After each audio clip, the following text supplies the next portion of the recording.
बिबा हा काजूचा चुलत भाऊ आहे, हा भारतातला आहे, हा ट्रेडिशनली आहे, वाईट नाही. वाईट बिबा त्या बिबेच्या झाडाचा रस्ता नायनाट आणि कदाचित काजूपेक्षा जास्त औषधी आहे. त्याचं कोणी संवर्धनाचा कोणी विचारही केलेला कधी केलेलं नाही. एक उदाहरण सांगितलं की नैसर्गिक traditional plants how it will be destroyed. आणि पुढच्या पिढीला बिबे म्हणजे काय, माझ्या मुलाला मी सांगत होतो, अरे बाबा तुम्हाला बिबे म्हणजे कधी खाल्ले का? मी भाजून खातो. बिबुडे सुद्धा जसे काजू आम्ही बियो खातो भाजून, तसे आम्ही बिबुडे सुद्धा शेतात आमच्या भाजून खातो, बिबे सुद्धा भाजून खातो. ही गावची जैवविविधता, पर्यावरणाचा ऱ्हास, सगळीकडे जैवविविधता नष्ट होत चालली आहे. आयुर्वेदिक वृक्षवेली यांचा इतिहास, ही गावाची संपूर्ण जैवविविधता ही भावी पिढीला समजावी, कळावी आणि हा इतिहास यांच्यासाठी संचित करून ठेवावा याच उद्देशाने ही गावची जैवविविधता हे पुस्तक लिहिण्याचा आम्ही अभ्यास केला. सर्व वाचकांना तुळे गावातील खास करून सर्वांना कळकळीची विनंती आहे की प्रत्येकाने हे पुस्तक आपल्या संग्रहात ठेवावं, या पुस्तकाचं वाचन करावं आणि तुळे गावची जैवविविधता संवर्धनासाठी प्रामाणिक प्रयत्न करावा. आमच्या जीवनात रिलेट असतं, आमचं अस्तित्व असतं आणि सिरियस एका आपण की इतले सगळे असून करून आम्ही खूप जण डिक्लेअर करतात. आता मी पहिले असताना तुळे गांवूच घेत जाल्यार प्रगती या नावान खूपशे आमचे प्रकल्प येतात, म्हणजे खूपशी नासधूसय पर्यावरणाची जाल्ली आसा. त्या कारणान ह्यो एक पुस्तक बऱ्यापैकी इन्फॉर्मेशन दिता.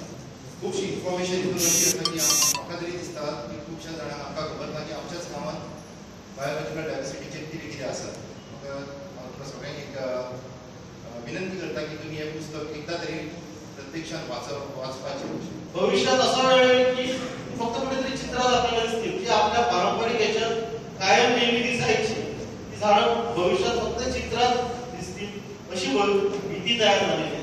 तर याचं कारण म्हणजे आपण जैवविविधता ही जी आहे, निसर्गाने दिलेली जैवविविधता ही सांभाळून ठेवण्यास कुठेतरी कमी पडतो. आज त्याची आपल्याला किंमत कळते, कारण ज्यावेळी आपल्याकडे पळसाची, मंगाऱ्याची, शिसूची झाडं होती त्यावेळी आपल्याला ती किंमत नव्हती. पण ज्याच्यात आज आपल्याकडे नाही आहे म्हणून त्या गोष्टीचं महत्व वाटतंय किंवा किंमत कळते आणि उदयमंत्रेकरांना हे पुस्तक लिहावं असं वाटतंय. कारण याचं कारण हेच आहे की आज आपल्याकडे आज जो हा ठेवा आहे तो ठेवा असा जपून राहायला पाहिजे, ही त्यांची तळमळ आहे. त्याबद्दल खरोखरच मनापासून मी त्यांचं अभिनंदन करतो. भारताचा क्रमांक 8वा येतो आणि पहिला क्रमांक मला वाटतं ब्राझीलचा आहे. कारण आता यांनी नमूद केलंय की ब्राझीलवर काजूचं झाड आणलेलं होतं, पण सगळ्यात जास्त जाती वनस्पती असो किंवा म्हणजे जैवविविधता जी आहे, ज्या प्रजाती आहेत, वनस्पती असो किंवा प्राणी, पशु, पक्षी, ह्याच्यात जी विविधता आहे, प्रजाती आहेत, ते सगळ्यात जास्त ब्राझीलला आढळल्या जातात. आणि आमचा भारताचा नंबर हा 8वा आहे. त्याच्यात आम्हाला अभिमान असायला पाहिजे, कारण जी मोठी आपण बोलतो बायोडायव्हर्सिटी आहे ती एक हिमालयात आहे, पण दुसरी जी आहे ती आम्हाला लागून आहे, म्हणजे ती सह्याद्री आपण ज्याला म्हणतो, वेस्टर्न घाट. त्या वेस्टर्न घाटामुळे आपला 8वा क्रमांक लागतो. मोर्जी गावातही जैविक विविधता मंडळाची स्थापना झालेली आहे आणि हे काम आम्ही यापूर्वीच तयार केलेले आहे. मोर्जी गावातही अनेक विविधता आहेत. अर्थात समुद्रात कोणत्या प्रकारचे मासे मिळतात, ते कुठे उपलब्ध असतात, किंवा ज्या गावठी औषधं दिली जातात ती औषधं कोण तयार करतो, ती कुठल्या प्रकारावर रोग प्रतिबंधक उपाय केले जातात, अशा औषधांचाही आम्ही या ठिकाणी माहिती केलेली आहे. आणि उदय मांजरेकर यांनी तर आता प्रत्यक्ष हे पुस्तक म्हणजे इतिहासाची साक्ष आहे. केवळ पुस्तक लिहून हे काम थांबणार नाही, प्रत्येकाने आम्ही पण ही जैविक विविधताची संवर्धन आणि रक्षण केलं पाहिजे. आपल्याला ठाऊक आहे की कातुली गावामध्ये जेव्हा पहिल्यांदा जे मिठागर झाले त्याच्या विरुद्ध या लोकांनी पणजीमध्ये उपोषण केलं. अगदी क्रांतीच्या घागऱ्या घेऊन लोक तिथे उपोषणास राहिले.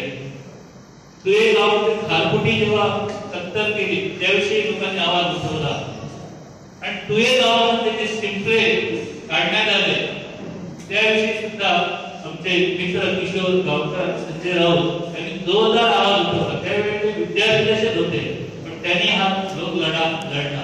वेगवेगळ्या नावाने ओळखली जाणारी ही कोलवाळा नदी आहे. त्या कोलवाळा नदीच्या काठावरती हा तुळे गाव बसलेला आहे. आज हा गाव इतका झपाट्याने बदलत आहे की ही प्रक्रिया अशी चालू राहिली तर निश्चितपणे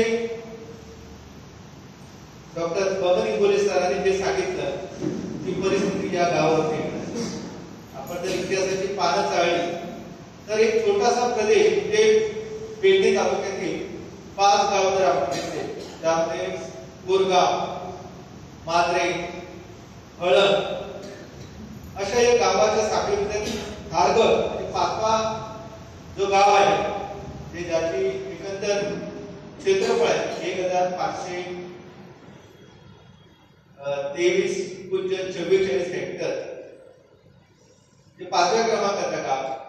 हा गाव आज इतका झपाट्याने बदलत आहे की ही प्रक्रिया निश्चितपणे या क्षेत्राचं जे ग्रामीण चेहरा तो उद्ध्वस्त करणार.